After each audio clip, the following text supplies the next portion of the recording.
Let me take a guess. You're the strong one, right? You're the person everyone calls when things fall apart, the one who just handles it. But I want to ask you something, and just be honest with yourself for a second. If the answer that comes to mind is just a quiet, empty space, if the answer is no one, then we need to talk. Because what you're dealing with isn't just being independent. It's something much, much deeper. It actually has a name, hyper-independence. And let's get one thing straight right away. This is not some badge of honor. It's not a sign of incredible strength. It's a trauma response. It's born from this deep, almost primal fear of asking for help. See, this isn't about what you can do. It's about a protective wall you've built around yourself brick by painful brick to make absolutely sure that you will never, ever be let down again. So in this explainer, we're going to take a look at that fortress, and maybe, just maybe, we can find the key to open the gate.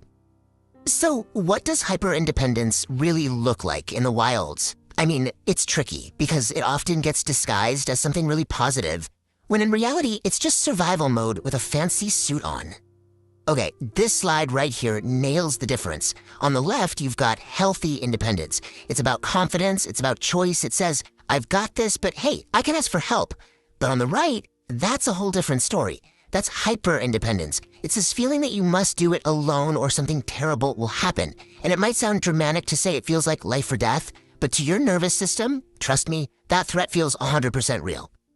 You know you weren't born this way. This isn't just a personality trait, it's a lesson that was drilled into you, probably the hard way.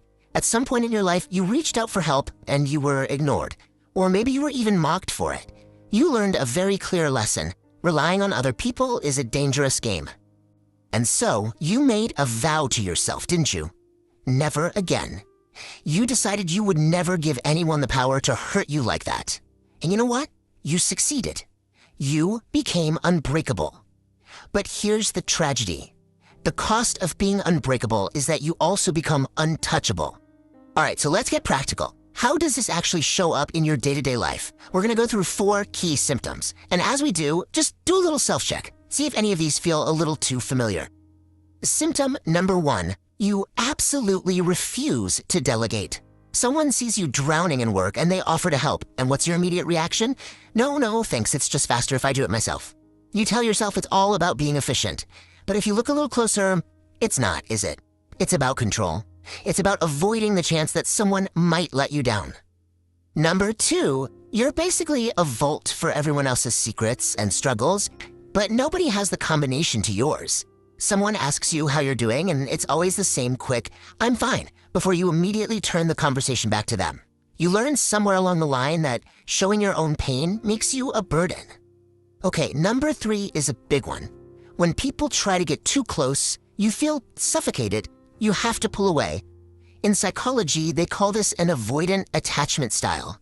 You've started to confuse intimacy with being trapped, seeing it as a threat to that island you've worked so hard to build. And finally, we have the great paradox. You're probably a super high achiever, a leader, a top performer, the one everyone counts on. And why is that? Well, it's because you work 10 times harder than everyone else so that you never, ever have to be in debt to anyone. You've built this incredible, magnificent castle, but you're wandering the halls all by yourself. So, where on earth does a life script like this come from? Well, for a lot of people, the story starts way back. It traces back to a very specific childhood dynamic, being what's called a parentified child. Parentification is just a fancy word for when the roles get completely flipped. Instead of your parents taking care of you, you had to take care of them. You became the emotional manager of the house, the one calming everyone down.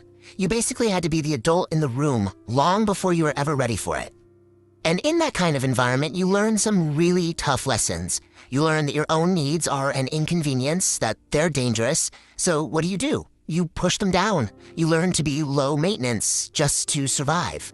And maybe the most painful lesson of all, you learn that love isn't just given freely. It's something you have to earn by being useful.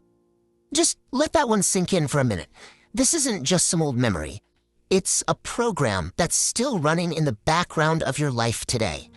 It's that little voice inside your head that tells you if you're not actively helping someone or achieving something, then you're fundamentally worthless.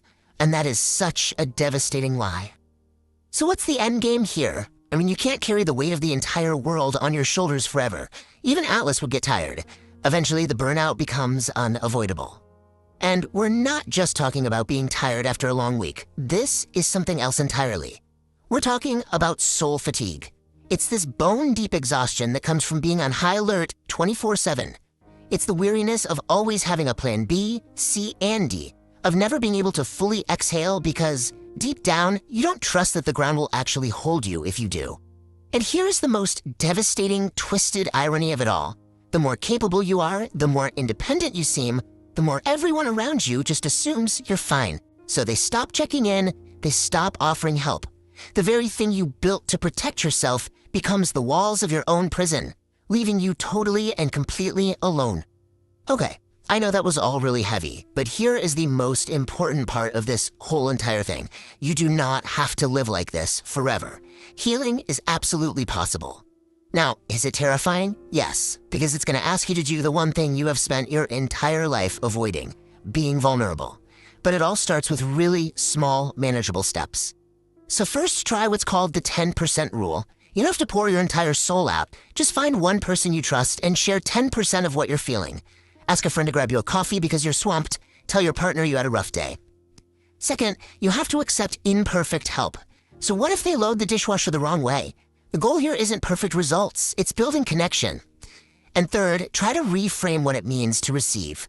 When you let someone help you, you're not being a burden. You're giving them the gift of feeling needed. You're giving them a chance to show you they love you. You've been carrying the title of the strong one for long enough. It's time to put it down.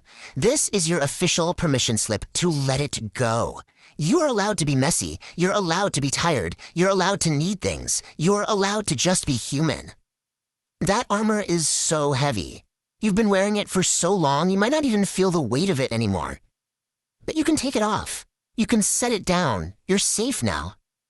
You know, healing isn't some big, loud explosion. It's a quiet, gentle thing. It's one small act of trust, then another. One step, and then the next.